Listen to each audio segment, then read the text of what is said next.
It was our intention to make a movie, not write a book, but by making the movie, we ended up writing a book. We're all having a good time, right? Sure we are. Right? Yeah. Right? Sure. So shut up! In January of 2006, our father passed away in jail. He'd been homeless for the last 15 years of his life, living in his truck and battling alcoholism. Hey, I never show you a picture of my boys. We made a vow to him that we were going to make Touching Home the autobiographical story. Look at them. Aren't they terrific looking kids? Once our father passed away, we started telling ourselves either you're in or you're in the way. The book is the adventure story about the making of the movie. It's not a technical manual on filmmaking. It's an adventure story.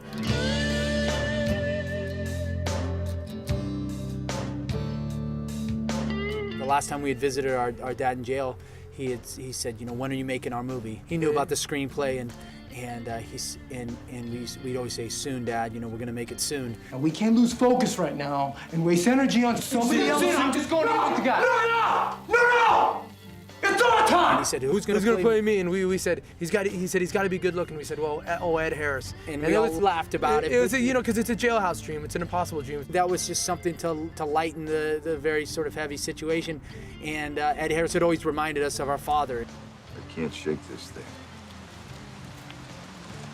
Can I get you a cup of coffee?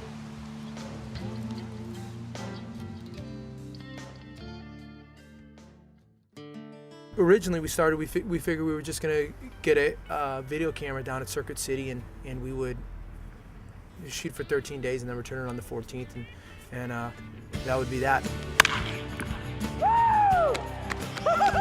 But it turned into something much bigger than we had anticipated. Just it started snowballing. It ain't that complicated. You either do it or you don't. Once we completed shooting Touching Home, we would run into people on the street in the early part of 2007, and they were like, what, Ed Harris is in it? And how did this come about? I mean, how did you guys do this? And we just kept telling our story, and people kept saying, oh, wow, that's unbelievable. That's one of the most amazing stories I've ever heard. Have you guys thought about writing the book? It's a book that never should have happened, about a movie that never should have happened. About two guys just going at it with no experience. Reflecting on it and writing the book, it was comedy to us because we had no business doing it. Yeah, we were so ignorant. It was but one miracle after the next. We were caught up in, I guess, that bliss of ignorance, and at the same time, this vow that we had made to our father that we were going to make the movie. Here it comes. Boy, looks good from here. There was a great deal of defiance and frustration, and we'd felt like we were allowing life to happen to us rather than us taking our destiny into our hands, and we had this tragedy of our father's death that we wanted to do something positive with.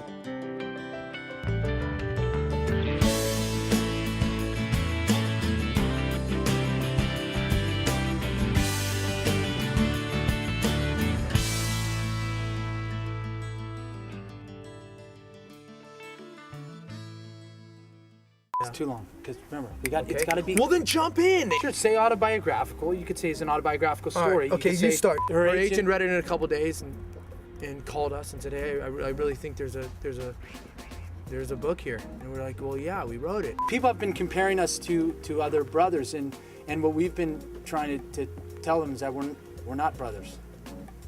I mean, I met this guy he was on a desert highway. He was thumbing it. He was thumbing it out in Portside. No, let's get it straight for the record. I met you. I was driving. Do you even know each other? I mean, there's a friendship here, yeah. And where are these questions going? I go like that to him. Do I feel it? And I didn't feel a thing just then. You know, like one of those facts that we thought you might find interesting, and maybe it's only interesting to us, and maybe there's nothing.